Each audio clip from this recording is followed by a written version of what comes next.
सुन बहना हमार रील बनी बर्बादी।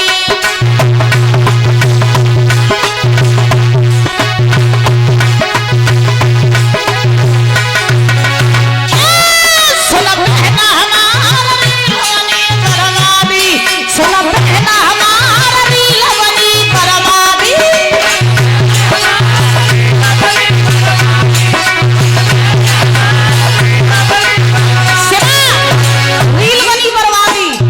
कुछ दिन पहले मैंने ये गाना गाया था और कैसी रील बर्बादी बनी। अरे एक सगी के कहने पर सोना खरीदे कपड़ा। अरे एक पड़ोसी के कहने पर सोना खरीदे कपड़ा। और माई के चक्कर में पहना बहुपति से झगड़ा। दीनी कसमे मार रील बनी बर्बादी। सुन सखी हमार रील बनी बर्बादी।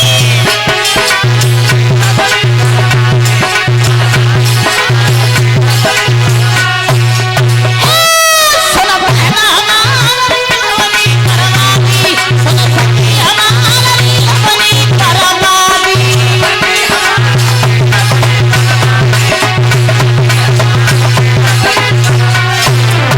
बर्बादी।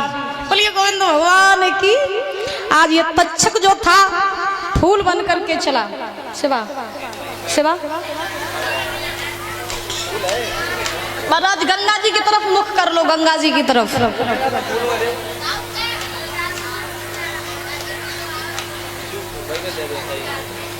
गंगा की तरफ मुख कर लो। और देखो ओ परीक्षा जी। अच्छा अम्मा को संगे ले बाजे। अब तो उन्हें छोड़ जाओ ना उन पे जाके लड़े काका लड़वे को वे गाती ठोकर ऐसे नहीं जानती हैं हम। अम्मा आप बैठ जाओ अभी परीक्षा जी का ही काम है। बैठ जाओ आप बैठ जाओ। कौन आई जी ही रही परीक्षा जी। कहाँ चलो भाई तुम पीछे ही पीछे चलो भाई। ठहर जाओ।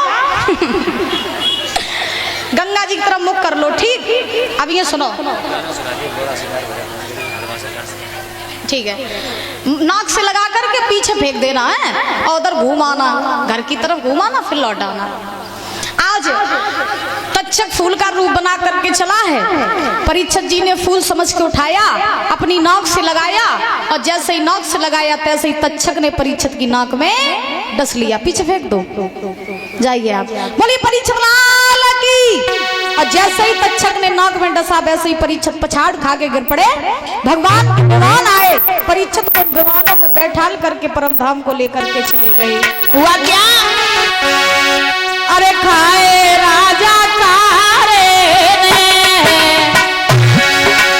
खाए राजा कारे पापीनो खाए राजा कारे पापीनो लए नाक में हो खाए खाए राजा कारे।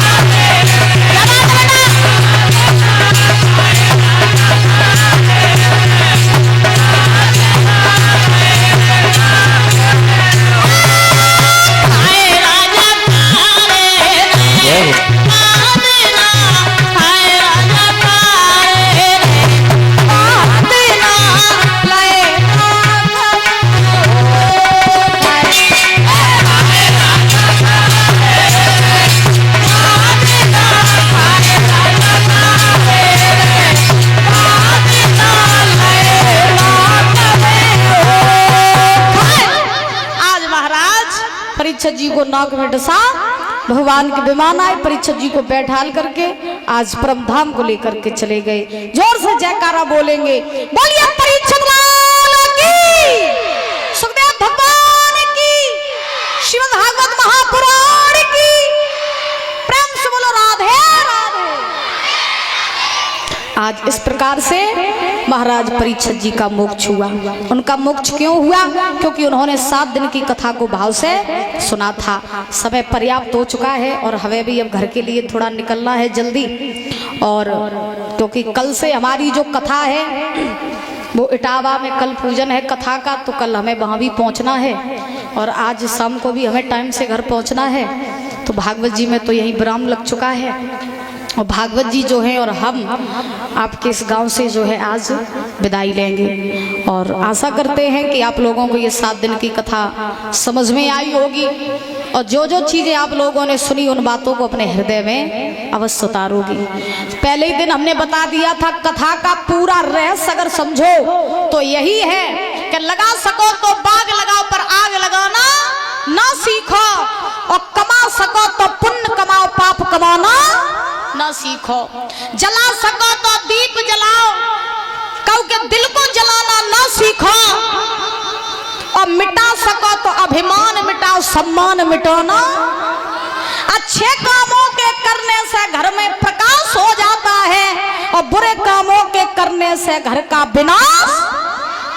ये भागवत हमें सिखाती है। अगर इसका 7 दिन का निचोड़ देखा जाए तो जो समझदार लोग होंगे वही समझेंगे और जो नहीं समझदार होंगे वो यही छोड़ के चले जाएंगे, उन्हें कोई फर्क ही नहीं पड़ेगा। हाँ, तो कहने का भाव ये है कि 7 दिन तक कथा सुनी तो इतना जरूर करना अपने जीवन में उतार सको तो मनुष्य हो तो 7 दिन की कथा में कि देखिए अपने मन और बॉडी से कभी भी कोई ऐसा काम मत करो जो दूसरे की आत्मा को ठेस पहुंचे। हमेशा महाराज सबके लिए अच्छा सोचो, सबके साथ अच्छा करो, आपका दुश्मन क्यों ना हो उसके लिए भी भला सोचो, कभी किसी के बारे में न तो बुरा सोचो न कभी किसी का बुरा करो। ये है इंसान और ये ही होती है इंसान की इंसानियत, जो दुश्मन का भी भला चाहे। तो ये सब बातें हैं, ये कथा का निचोड़ है। तो भागवत जी जो है वो विदाई ले रही हैं और ताली बजाते हुए बोलेंगे भजन, उसके बाद जो है